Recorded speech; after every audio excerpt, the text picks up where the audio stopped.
Gérard. Daniel vous a présenté les nouveaux obstacles qui viennent de se dresser contre ma candidature, qui est celle d'un maire élu au suffrage universel.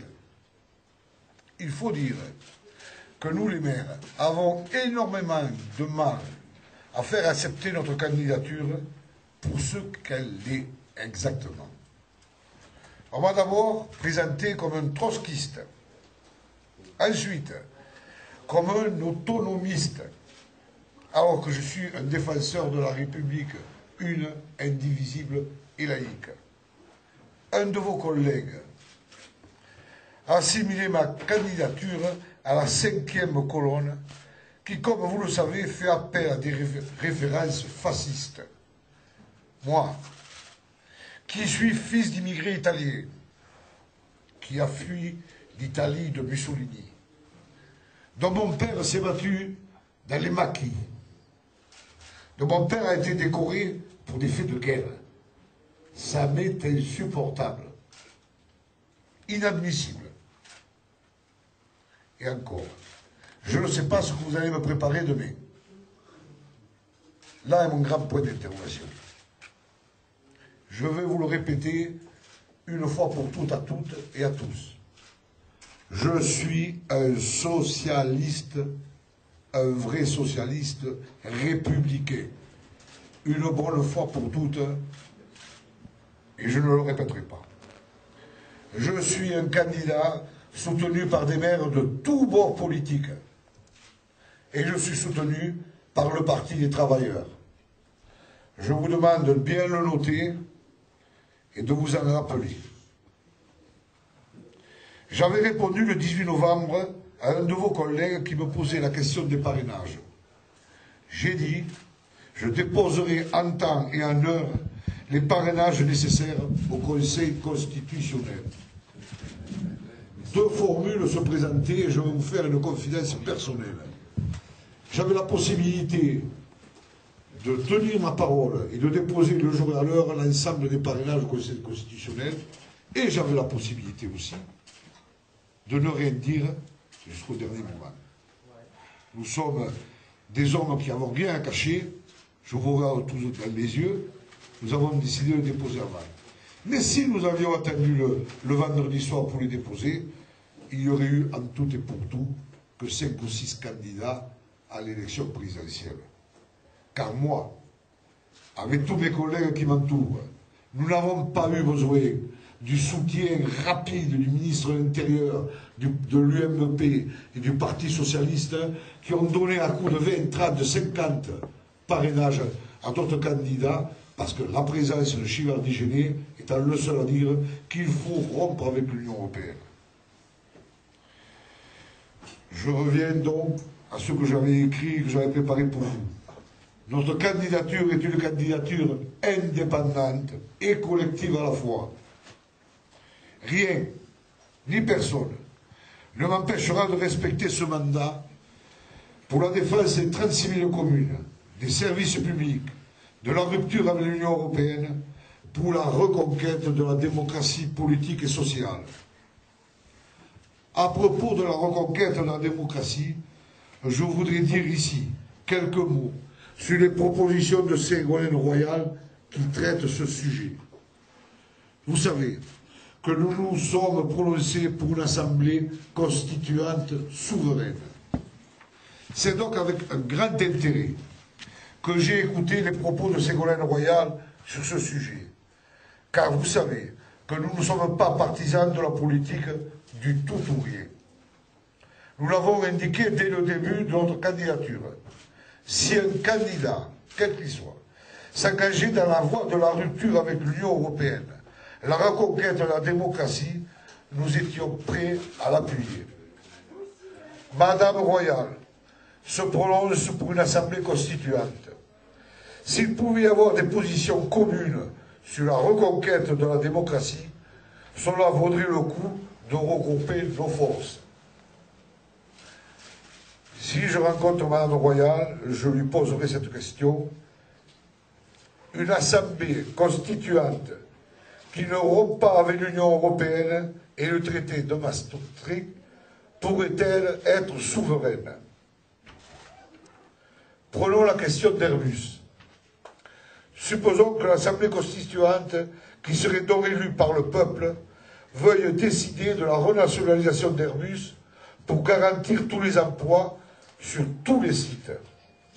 Mesdames et messieurs, l'article 87 du traité de Maastricht, qui interdit toute aide de l'État susceptible de fausser la concurrence, interdit à cette Assemblée constituante de prendre cette mesure.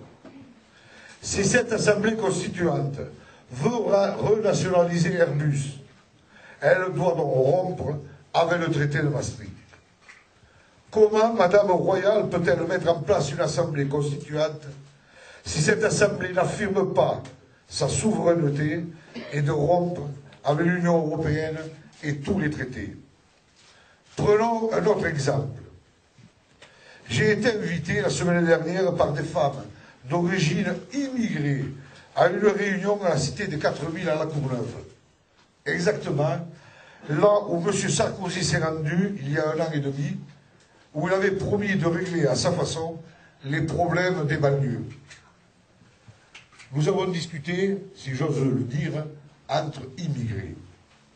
Nous étions à égalité, parce que les immigrés ou français ou autres, nous nous heurtons aux mêmes difficultés.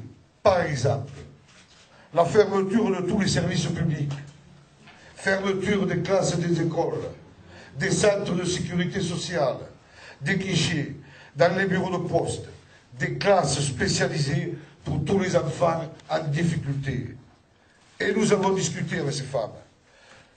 Supposons qu'une assemblée constituante décide dans ces quartiers sinistrés par le chômage de rétablir les services publics.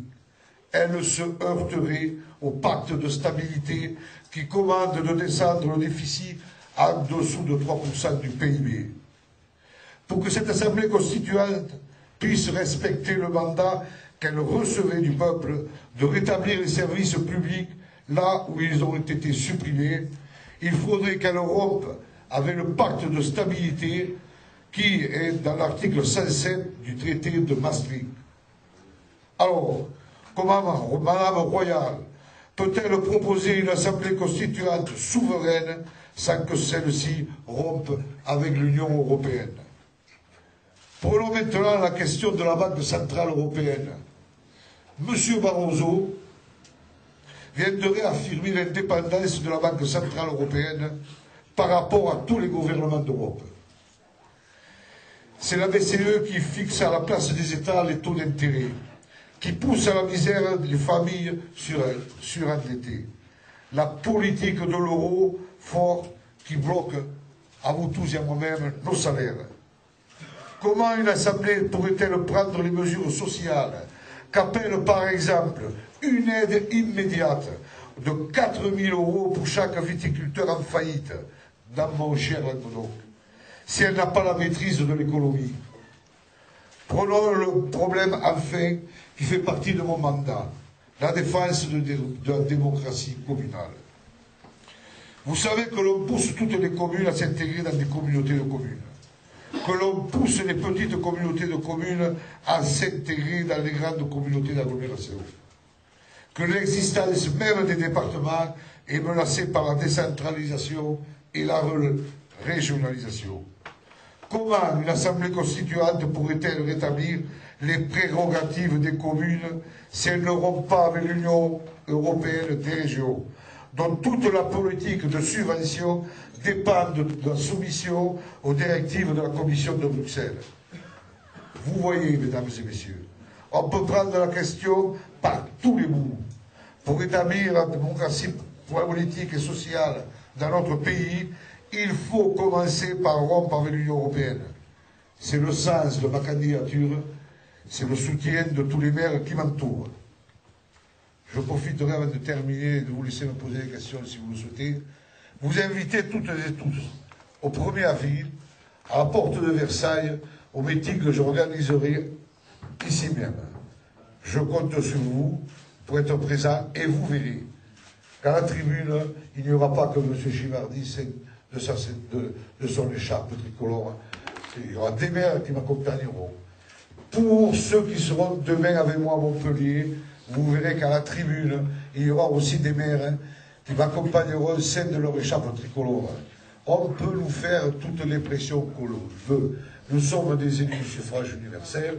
Et si les leaders politiques du PS et de l'UMP qui dirigent de façon dictatoriale l'Association des maires de France veulent me mettre au tribunal, qu'ils m'y mettent, je le prends avec un large sourire.